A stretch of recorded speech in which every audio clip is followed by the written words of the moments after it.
السلام علیکم ورحمۃ اللہ. لا حول ولا قوة الا باللہ. حسبنا اللہ ونعم الوکیل. یا حی یا قیوم برحمتک استغیث. لا الہ الا انت سبحانک انی کنت من الظالمین. ربنا آتنا من لدنک رحمہ وہیئ لنا من امرنا رشدا. ربنا آتنا فی الدنیا حسنہ وفي الآخرة حسنة وقنا عذاب النار. اللهم صل على محمد وعلى آل محمد وأصحاب محمد وأزواج محمد وأمة محمد أجمعين إلى يوم الدين آمين.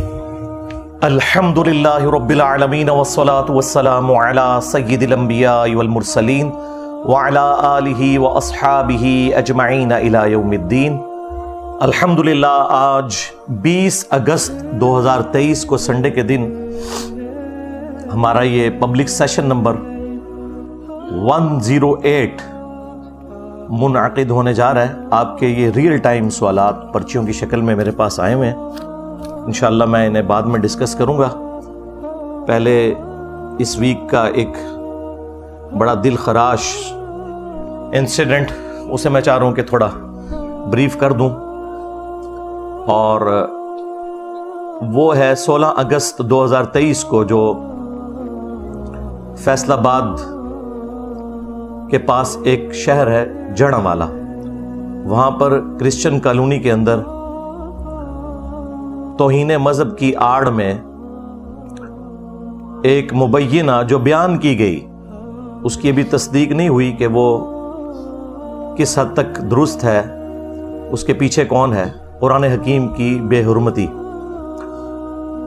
اسے بنیاد بنا کر تقریباً 19 کے قریب گرجوں کو آگ لگائی گئی، جلا کر راکھ کر دیا گیا. وہاں سے صلیبیں اتار کے توڑ دی گئیں، اور تقریباً 86 مکانات جو ہیں وہ نظر آتش ہوئے ہیں. اللہ کا شکر ہے کہ کوئی جانی نقصان نہیں ہوا، کیونکہ پہلے ہی اناؤنسمنٹ کر دی تھی وہاں پر مساجد سے لوگوں نے کہ ہم انورٹڈ کامہ میں بڑا مقدس کام کرنے والے ہیں. اور شکر ہے وہاں پہ لوگوں کو عقل تھی اور انہیں یہ یقین تھا کہ ہماری اسٹیٹ ہمیں بچانے کے لیے نہیں آئے گی. ہماری اسٹیٹ صرف ایکٹیو ہوتی ہے جب کسی اسٹیٹ کے ادارے کے بارے میں کوئی ورڈکٹ دے دے، کبھی غدار وطن کے نام کے اوپر اور کبھی توہین عدالت کے نام کے اوپر. عوام الناس کا کوئی پرسان حال نہیں ہے. تو وہاں سے عوام نکل گئی تھی، اس وجہ سے شکر الحمدللہ کافی حد تک بچت ہو گئی. لیکن املاک کو تو نقصان پہنچا ہے، اور جو گرجے ہیں ان کی توہین تو ہوئی ہے. جن لوگوں نے بڑی محنت سے سالوں کی کمائی کر کے یہ جمع پونجی اپنی جمع کی تھی وہ تو لٹ گئی، اور اس پر ترا یہ کہ نہ صرف آگ لگائی گئی بلکہ ان کے گھروں سے چیزوں کو لوٹا گیا. کسی کا زیور تھا تو وہ بھی نہیں مل رہا. یعنی ایک قسم کا آپ سمجھ لیں کوئی میدان جنگ انہوں نے بنا لیا تھا اسے. اور جو لوگ وہاں نعرے لگا رہے تھے لبیک یا رسول اللہ کے، تو یہ رسول اللہ صلی اللہ علیہ وآلہ وسلم کی تعلیمات کا مذاق اڑانے کے مترادف ہے. آپ صلی اللہ علیہ وآلہ وسلم کی تو ایسی کوئی تعلیمات نہیں ہیں. خیر، وہ نعرے لگانے سے کم از کم عوام الناس کو پتہ چل گیا یہ کون سی پارٹی ہے، کن سے موٹیویٹڈ لوگ ہیں. ہمارے جو آئی جی پنجاب ہیں ڈاکٹر عثمان صاحب حفظہ اللہ تعالی، نیک سیرت انسان ہیں، اچھے انسان ہیں. ہر جگہ اس طرح کے مواقع کے اوپر وہ پہنچتے ہیں. اس موقع پہ بھی وہاں پہ پہنچے وہ، اور انہوں نے ایک بڑی حیران کن بات بتائی جو میرے لیے بڑی اسٹانشنگ تھی. وہ کہنے لگے کہ پولیس انہیں روکنے میں اس لیے ناکام ہوئی ہے کہ 6000 کے قریب مجمع بیک اپ میں تیار تھا جس نے وہاں پہ حملہ کرنا تھا، اور ہمارے پاس اتنی نفری نہیں تھی. اگر ہم کنفرنٹ کرتے تو زیادہ نقصان ہوتا. اب اگر آئی جی پنجاب یہ سٹیٹمنٹ دے رہے ہیں ویڈیو میں تو اس کا مطلب تو بہت خطرناک ہے کہ 6000 موٹیویٹڈ لوگ اس طرح کی ایکٹیویٹیز پرفارم کرنے کے لیے وہاں پر موجود تھے، تو یہ اسٹیٹ کس قسم کی تربیت کر رہی ہے، یا یہاں پہ بیٹھے ہوئے لوگ کس قسم کے لوگ پروڈیوس کر رہے ہیں کہ جہاں اتنا بڑا مجمع آپ کو اویلیبل ہو جاتا ہے۔ پلس انہوں نے یہ بھی کہا کہ ہم اگر کوشش بھی کرتے ان کو روک نہیں سکتے تھے، اس لیے ہم نے پھر کوشش کی کہ جو لوگ یہاں سے نکل سکتے ہیں انہیں تو بچا کے نکالیں۔ تو یہ سیدھا سیدھا اسٹیٹ کا فیلئر ہے، اس کو آپ جو بھی نام دیں، اس کی کوئی اور جسٹیفیکیشن نہیں ہو سکتی سوائے اس کے کہ ہم بالکل اسٹیٹ کے طور پر فیل ہو چکے ہیں اپنے شہریوں کو تحفظ دینے میں۔ اور یہ حقیقت بات ہے کہ اس طرح کے جو مذہبی غنڈے ہیں، انہوں نے پاکستان کو نہ صرف غیر مسلموں کے لیے بلکہ مسلمانوں کے لیے بھی جہنم بنا دیا ہے پریکٹیکلی۔ اور ان کا علاج میرے پاس ہے، وہ انشاءاللہ میں نے برین سٹارمنگ کرنے کے بعد 3 نکاتی ایجنڈا رکھا ہوا ہے، وہ میں انشاءاللہ اینڈ پہ بتاؤں گا کہ ان کا علاج کیا ہے، جو اب کرنے کی ضرورت پڑ گئی ہے، ورنہ یہ معاملات اب رکنے کے نہیں ہیں۔ صلیب توڑ کر نیچے پھینکی گئی، مجھے بتائیں اسی فرقے والے کی مسجد سے اگر نقش نالین پاک کوئی توڑ کے اس طرح زمین پر پھینکے تو انہیں کتنی تکلیف ہوگی۔ دوسروں کے مقدسات کا یہ احترام نہیں کرتے، اور دوسری طرف پوری دنیا کو ہم یہ میسج دیتے ہیں کہ اسلام جو ہے وہ ریلیجن آف پیس ہے، امن کا دائی ہے۔ اسلام کا مطلب ہی سلامتی ہے۔ To acquire peace by submitting your will to اللہ، اپنی رضا اپنے رب کے حوالے کر کے امن و سلامتی کا حصول اس دنیا میں بھی اور آخرت میں بھی، یہ اسلام کی ڈیفینیشن ہے۔ اور پریکٹیکلی اس وقت مسلمان انسانیت کے لیے ایک درد سر بن چکے ہیں، ہے مٹھی بھر ہیں، میجورٹی مسلمانوں کی ایسی نہیں ہے، لیکن چونکہ ڈومیننٹ ہے، مسندوں پہ یہ لوگ بیٹھے ہوئے ہیں، باقی لوگوں کو ڈرائیو کرتے ہیں اور ان کی برین واشنگ کر کے چڑھا دیتے ہیں اپنے مخالفین کے اوپر۔ یہاں پہ بھی جو تفصیلات آئی ہیں وہ یہ ہے کہ آلموسٹ صبح 5 بجے کے قریب چند صفحات قرآن کے ایک صحافی کوئی وہاں سے کوئی فیمیل گزر رہی تھی، انہوں نے آبزرو کیے، ان کے اوپر ریڈ انک کے ساتھ کچھ گستاخانہ کلمات بھی لکھے تھے قرآن کے صفحات کے اوپر، اور ساتھ کچھ کرسچنز کی تصویریں سٹیپل ہوئی بھی تھیں۔ اب یہ خود ہی ڈاؤٹ فل چیز ہے کہ جو شخص توہین کرے گا وہ اپنی تصویر ساتھ سٹیپل کرے گا کہ میں کر رہا ہوں، تو اس سے تو لگتا ہے کہ یہ کوئی پری پلان تھا۔ اور یہ آئی جی پنجاب ڈاکٹر عثمان صاحب نے یہ بھی ساتھ بولا تھا کہ یہ سب کا سب معاملہ پلان تھا۔ تو 9 مئی اگر پلان ہو کے ہو تو ہم دیکھتے ہیں کس طریقے سے فوراً ساری گرفتاریاں 10,000 کے قریب ہو گئیں۔ 16 اگست 2023 جو میں سمجھتا ہوں اس سے بڑا واقعہ ہے، اور آپ خود مان رہے ہیں کہ یہ پلان ہے، اس کے اگینسٹ تو ہم نے اس کے مقابلے میں 6,000 بندے تو ہمیں اندر نظر نہیں آئے ہیں، وہ 100 بندے پکڑے ہیں، اور ان میں سے بھی اکثر ایسے ہیں جو بے قصور ہیں، وہ ثابت ہو جائے گا سوائے چند کے، اور جو اصل مجرم ہے جو پیچھے ان کو گائیڈ کر رہے ہیں وہ سکون سے اسی والے کمروں میں بیٹھے ہوئے ہیں، تماشا دیکھ رہے ہیں۔ تو چند صفحات تھے جن پہ ریڈ انک سے گستاخانہ کوئی جملے لکھے ہوئے تھے، وہ کسی کے پاس آ گئے، بس وہ پھر انہوں نے مسجدوں سے اعلان کر دیے۔ وہ آپ کو پتہ ہے ایک کوئی وہ شکل سے لگ رہا تھا شاید انہیں کبھی نماز بھی نہ پڑھی ہو، ٹھیک ہے، اس نے کہا کہ جی مسلمانوں کب نکلو گے، اور وہ ویڈیو بڑے فخر سے بنوائی۔ اس کو تو خیر پکڑ لیا، یاسین نام ہے اس کا، اس کو تو انہوں نے اندر کیا ہوا ہے، لیکن ظاہر ہے اس کے پیچھے جو ماسٹر مائنڈ ہے جب تک وہ نہیں پکڑے جاتے تو ان کا کوئی علاج نہیں ہے۔ خیر اس کے بعد یہ سارا موب اکٹھا ہوا، بہرحال پھر بھی یہ 6-7 گھنٹے اسٹیٹ کے پاس تھے۔ یہ جو قتل و غارت والا معاملہ شروع ہوا اس اعتبار سے کہ گرجوں کو آگ لگائی گئی، شکر ہے جانی نقصان کوئی نہیں ہوا، اور گھروں کو، یہ آلموسٹ کوئی 10-11 بجے کے قریب ہوا ہے۔ ان 5 گھنٹوں میں امن کمیٹی کے ذریعے انہوں نے کوشش کی، لیکن وہ بس کاغذی کارروائی تک ہی رہی، جنہوں نے کام ڈالنا تھا انہوں نے ڈال دیا۔ اور اب آپ دیکھ رہے ہیں کہ ہمارے جو نیکسٹ ہونے والے چیف جسٹس صاحب ہیں قاضی فائز عیسیٰ حافظہ اللہ تعالی، وہ بھی وہاں پہ پہنچے ہوئے تھے۔ فیض آباد دھرنے کے اوپر جو قاضی فائز عیسیٰ نے فیصلہ تحریر کیا تھا ان دھرنوں کے بارے میں، ان مذہبی جنونی لوگوں کے بارے میں، خصوصاً اسی جماعت کے بارے میں جس کو اس وقت کی اسٹیبلشمنٹ نے اس وقت کی پولیٹیکل گورنمنٹ کو کمزور کرنے کے لیے یوز کیا. اگر اس فیصلے کے اوپر عمل ہوا ہوتا تو یہ دن ہمیں نہ دیکھنے پڑتے. چلیں اب تو ڈرائیونگ پوسٹ پہ آنے والے ہیں قاضی فائز عیسیٰ صاحب. ہم امید کرتے ہیں کہ جو ان کی خواہشات ہیں مختلف بیانات کے ذریعے پبلک میں آتی رہتی ہیں، تو اب پریکٹیکلی اس سیٹ پہ بیٹھیں گے تو انصاف دیں گے، اور انصاف ہو، ڈیٹرنس قائم ہو تو پھر نیکسٹ واقعات رکیں گے. لیکن تاریخ یہ ہے کہ آج تک کسی بھی واقعے کا کوئی اینڈ رزلٹ اس حوالے سے نہیں نکلا کہ کسی کو سزا ملی ہو.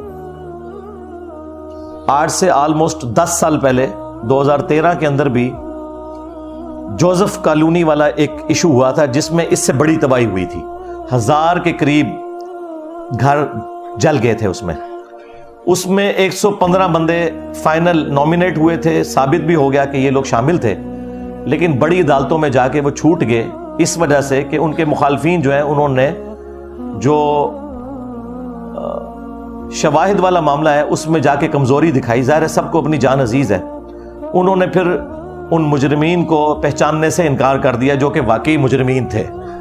میرا خیال ہے کہ آج کے اس ماڈرن دور کے اندر جب سی سی ٹی وی کیمرہ کے اندر سب کچھ ریکارڈنگ موجود ہے اور آپ نادرا کے آن لائن ریکارڈ کے ذریعے بالکل اسپیسیفائی کر سکتے ہیں کہ کلپریٹ کون ہے، تو یہ شواہد والا معاملہ چھوڑیں ہیں. اب تو اس سے بات آگے جا چکی ہے.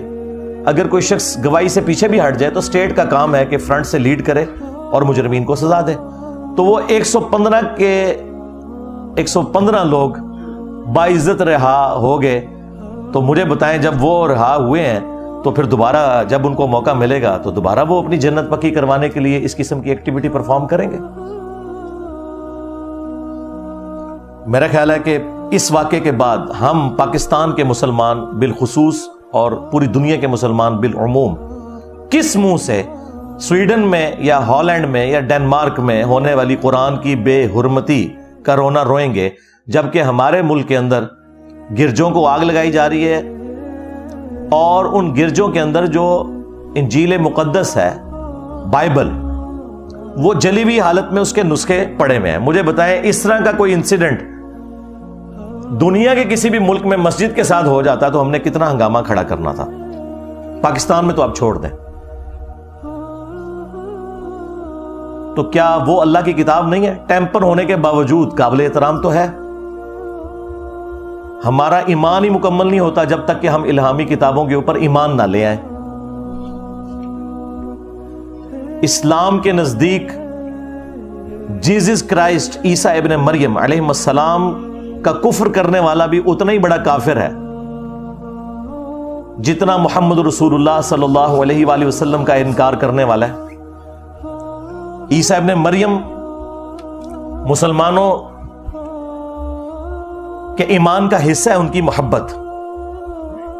اور کل تک ہم فخریہ دنیا کو یہ کہا کرتے تھے کہ دیکھو سو کالڈ کرسچنز، ویسے وہ کرسچنز نہیں ہیں، ایتھیسٹ ہیں، جو قرآن کی بے حرمتی کرتے ہیں یا خاکے بنواتے ہیں نبی صلی اللہ علیہ وآلہ وسلم کے. تو ہم نے کبھی بھی ریونج میں آ کے کاؤنٹر کرنے کے لیے عیسیٰ ابن مریم کا کوئی خاکہ نہیں بنایا. ہم نے کبھی بائبل کی توہین نہیں کی. یہ ہمارا فخر تھا. آج آپ کا وہ فخر بھی ختم ہو چکا ہے. اس ایک واقعے کی ہیٹ سالوں تک ہم محسوس کریں گے. میرا خیال ہے جس طرح 9 مئی کو سیریس لیا پاکستان کی فوج نے، اس سے زیادہ سیریس اس 16 اگست کے ایشو کو لینا چاہیے. ادروائز یہ ملک تباہی کی طرف جا رہا ہے. اس کے لیے کاؤنٹر نیریٹو کیا ہے وہ میں بعد میں بتاؤں گا. پہلے میں تھوڑا سا مسلمانوں کو جھنجھوڑ لوں. اللہ تبارک و تعالیٰ نے سورہ آل عمران کے اندر سٹارٹ ہی میں پہلی 3 آیات کے اندر الہامی کتابوں کا ذکر کیا. ویسے تو قرآن میں کئی جگہ ذکر ہے، لیکن یہاں پہ اسپیسیفکلی آپ کو اسلام کا پوائنٹ آف ویو، مسلمانوں کا عقیدہ پتہ چل جائے گا.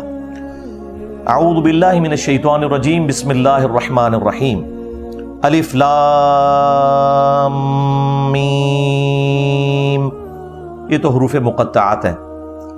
اللہ لا الہ الا هو الحی القیوم، اللہ ہی ہے کہ جس کے سوا کوئی معبود نہیں اور وہ خود سے زندہ ہے، ہر چیز کو قائم کیے ہوئے ہے، تھامے ہوئے ہے۔ نزل علیک الکتاب بالحق، اے محبوب صلی اللہ علیہ وآلہ وسلم، یہ قرآن کتاب ہم نے آپ کے اوپر نازل کی ہے حق کے ساتھ، با مقصد، پرپز فل، مصدقا لما بین یدیہ، جو کہ تصدیق کرتی ہے ان کتابوں کی جو پہلے سے موجود ہیں لوگوں کے ہاتھ میں۔ تصدیق اس اعتبار سے کرتی ہے کہ وہ کتابیں بھی اللہ کی کتابیں تھیں، اور پریکٹیکلی تصدیق اس اعتبار سے کرتی ہے کہ ان کتابوں میں آخری کتاب اور آخری پیغمبر صلی اللہ علیہ وآلہ وسلم کی پروفیسیز موجود تھیں، تو قرآن کا آنا اور نبی صلی اللہ علیہ وآلہ وسلم کا آ جانا ان کتابوں کی تصدیق ہوگی کہ پریکٹیکلی ان کی پروفیسی صحیح ثابت ہوئی۔ وَأَنزَلَ التَّوْرَاةَ وَالْإِنجِيلَ، اور اللہ ہی نے اتاری تورات بھی اور انجیل بھی، اولڈ ٹیسٹمنٹ بھی اور نیو ٹیسٹمنٹ بھی، من قبل، اس سے پہلے، قرآن کے نزول سے پہلے، ہدی للناس، انسانیت کی ہدایت کے لیے، وَأَنزَلَ الْفُرْقَانَ، اور اب اللہ تعالیٰ نے حق اور باطل میں تمیز کرنے والی کتاب نازل کر دی ہے، یعنی فائنل ٹیسٹمنٹ۔ اولڈ ٹیسٹمنٹ بھی اللہ نے نازل کیا، نیو ٹیسٹمنٹ بھی، اور یہ فائنل ٹیسٹمنٹ الفرقان، حق اور باطل میں تمیز کرنے والی کتاب، یعنی ان کتابوں کے اوپر یہ نگہبان ہے کتاب۔ یہاں سے آپ کو یہ پتا چل گیا کہ اسلام میں مسلمانوں کے نزدیک تورات ہو، انجیل ہو، یہ بھی ہدایت کی کتابیں ہیں اور ان پر ایمان لانا ضروری ہے۔ ان کا سورس بھی وہی خدا ہے، وہی اللہ ہے، کہ جو سورس ہے قرآن کا۔ اب احترام کے پوائنٹ آف ویو سے قرآن کا احترام تو ہمیں پتہ ہے، وہ تو بتانے کی ضرورت ہی نہیں ہے، وہ اتنا احترام ہے کہ ہم نے اسے غلاف میں لپیٹ کے رکھا ہوا ہے، کہیں کھولنا نہ پڑ جائے۔ لیکن یہ ٹیمپرڈ فارم میں جو کتابیں ہیں ان کا بھی احترام ہے۔ سنن ابی داؤد کے اندر صحیح سند صحیح حدیث ہے جس کی صحت میں کسی کو اختلاف نہیں، 449 نمبر حدیث ہے، انٹرنیشنل نمبرنگ کے مطابق جو سٹینڈرڈائز نمبرنگ ہے۔ یہودیوں نے نبی صلی اللہ علیہ وآلہ وسلم کو ایک مقدمے کے فیصلے کے لیے انوائٹ کیا، چونکہ آپ صلی اللہ علیہ وآلہ وسلم مدینے کے حکمران بھی بن چکے تھے، میثاق مدینہ بھی تھا، تو آپ صلی اللہ علیہ وآلہ وسلم یہودیوں کے گھر میں تشریف لے گئے جہاں انہوں نے مدرسہ بنایا ہوا تھا۔ حدیث کے الفاظ ہیں کہ وہ گھر کے اندر ایک مدرسہ تھا جہاں آپ صلی اللہ علیہ وآلہ وسلم کو بلایا گیا، تو انہوں نے آپ کو پروٹوکول دینے کے لیے، آج بھی عرب کے کلچر میں یہ پروٹوکول ہے کہ مہمانوں کو وہ گدی دیتے ہیں زمین پہ بیٹھنے کے لیے، تو انہوں نے ایک بڑی گدی دی، تو آپ صلی اللہ علیہ وآلہ وسلم اس گدی کے اوپر بیٹھ گئے۔ پھر آپ نے انہیں کہا کہ تم اپنی کتاب تورات لے کر آؤ، میں اس کے مطابق فیصلہ کروں گا۔ حالانکہ تورات ٹیمپرڈ فارم میں تھی، اس کے باوجود سب کچھ ہی تو اس میں تعریف شدہ نہیں ہے نا۔ جب انہوں نے تورات پیش کی نبی صلی اللہ علیہ وآلہ وسلم کو، تو آپ صلی اللہ علیہ وآلہ وسلم نے اپنی پیٹھ کے نیچے سے وہ بڑی گدی نکالی، اپنے سامنے رکھی، خود زمین پر بیٹھ گئے اور تورات کو اس گدی کے اوپر رکھا، اور ساتھ آپ صلی اللہ علیہ وآلہ وسلم نے فرمایا آمنت بک، میں ایمان لایا اس تورات کے اوپر، وبمن انزلک، اور میں اس پر بھی ایمان لایا جس نے اس کتاب کو نازل کیا۔ حالانکہ ٹیمپرڈ تھی، لیکن آپ صلی اللہ علیہ وآلہ وسلم نے اس کا احترام کیا، خود زمین پر بیٹھ گئے اور وہ گدی کے اوپر تورات کو رکھا۔ اس سے بڑی کوئی دلیل نہیں ہو سکتی کہ ہم نے دوسری الہامی کتابوں کا بھی احترام کرنا ہے۔ اور پھر آپ علیہ السلام نے ایک مقدمے کا فیصلہ اس میں کیا، وہ رجم کی سزا والا ایشو تھا۔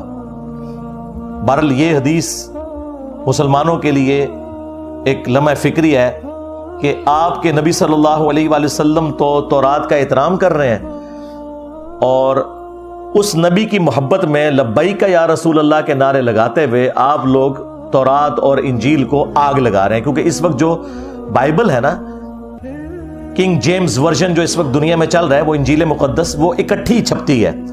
جو بائبل سوسائٹی انارکلی لاہور والے پرنٹ کرتے ہیں، اس کے باہر لکھا ہوتا ہے بائبل مقدس، لیکن اس میں وہ ساری ہیں. اولڈ ٹیسٹمنٹ بھی ہوتا ہے، نیو ٹیسٹمنٹ بھی، اور حضرت داؤد علیہ السلام کے صحائف اور باقی ساری چیزیں اس میں شامل ہوتی ہیں.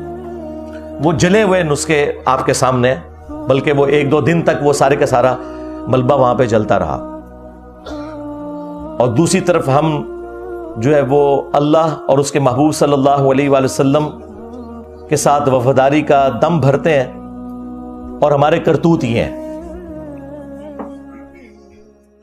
اسلام نے تو انسانیت کا سبق دیا ہے. سورۃ المائدہ کی آیت نمبر 32 میں اللہ تبارک و تعالیٰ نے فرمایا کہ 2 استثناء ہیں. نمبر 1 قتل کے بدلے قتل، اور نمبر 2 فساد فی الارض. اس کانٹیکسٹ میں کسی مجرم کو قتل کرنا. یہ 2 ایکسیپشنز چھوڑ کر جس نے کسی انسان کو قتل کیا، گویا اس نے پوری انسانیت کا قتل کر دیا. مسلمان کی بات نہیں ہو رہی، انسان، بلکہ جان کا ذکر ہے وہاں پر. شکر ہے انسان کا ذکر نہیں، ورنہ کہنا تھا کہ انہوں نے ہم تو غیر مسلموں کو انسان نہیں مانتے. اس میں الفاظ ہیں جس نے ایک جان کو قتل کیا، پوری انسانیت کا قتل ہے، سوائے 2 ایکسیپشنز کے کہ یا تو وہ قتل کے بدلے قتل ہو رہا ہوں، اور وہ بھی جوڈیشری کے تھرو، ایکسٹرا جوڈیشل نہیں ہوگا، قانون آپ نے ہاتھ میں نہیں لینا. دوسرا فساد فی الارض کرنے والے لوگ، وہ بھی جوڈیشری کے تھرو. تو ایک جان کا قتل پوری انسانیت کا قتل. اور ساتھ ہی فرمایا کہ جس نے ایک جان کو بچایا، گویا اس نے پوری انسانیت کو بچا لیا. اور یہ جو دوسرے والا پورشن ہے نا، یہ ہمارے ہاسپٹلز کے باہر لکھا ہوتا ہے، اور ڈاکٹرز کہتے ہیں کہ ہم وہ مسیحا ہیں جو کہ بچاتے ہیں جانیں، اور سب سے بڑے چور اور ڈاکو یہ لوگ ہوتے ہیں، الا ماشاء اللہ. اور صحیح بخاری میں حدیث ہے کہ اللہ کے محبوب صلی اللہ علیہ وآلہ وسلم نے فرمایا، جس نے ایک ذمی غیر مسلم کو جو مسلم سٹیٹ کے اندر ٹیکس پے کر کے رہ رہا تھا، جس طرح کہ یہاں پہ کرسچنز رہ رہے ہیں، جوز تو اب بہت تھوڑے رہ گئے ہیں، ہندو ہزاروں کی تعداد کے اندر ہیں، بلکہ لاکھوں میں ہوں گے. مسلم سٹیٹ کے اندر ٹیکس دے کر جو غیر مسلم رہ رہے ہیں، جس نے کسی غیر مسلم کو قتل کر دیا تو وہ جنت کی خوشبو بھی نہیں پائے گا، حالانکہ جنت کی خوشبو 40 سال کی مسافت سے آ رہی ہوگی. نبی علیہ السلام کہہ رہے ہیں کہ ایک غیر مسلم کو بھی ناحق قتل کرنے والا جنت میں تو جانا دور کی بات، جنت کی خوشبو بھی نہیں پائے گا. اور یہاں پہ نان مسلم کا ذکر ہے، اور ہمارے یہ جو مذہبی گنڈے ہیں، ان کے ہاتھوں سے نہ نان مسلم محفوظ ہیں اور نہ مسلمان محفوظ ہیں. یہ آیات، یہ احادیث کیا انہوں نے کبھی اپنے ممبروں سے بیان کی اور عوام الناس کو نارملائز کرنے کی کوشش کی؟ نہیں، یہ کام کبھی یہ کر ہی نہیں سکتے، ان کو کبھی توفیق ہی نہیں ملنی. ان کی تربیت خود بھی ایسی نہیں ہے، دوسرا ان کی کمپیٹنسی بھی نہیں ہے، اور تیسرا یہ جذباتی ڈاکٹرن کے ذریعے فساد مچا کے رکھنا چاہتے ہیں تاکہ ان کی جو روزی روٹی ہے نا وہ اس سے چلتی رہے. بس ٹوٹل ان کا جو مقصد ہے وہ یہ ہے. اب آ جائیں آخر میں، جو میں نے 3 نکاتی ایجنڈا برین سٹارمنگ کر کے بڑا سوچ کے تیار کیا ہے. ہو سکتا ہے کہ بعض لوگوں کو وہ برا بھی لگے، اس لیے میں اس کو بیان کرنے سے پہلے آپ سے ریکویسٹ کروں گا، صلو علی محمد و آل محمد، اللہم صلی علی محمد وعلی آل محمد و اصحاب محمد و ازواج محمد و امت محمد اجمعین الی یوم الدین.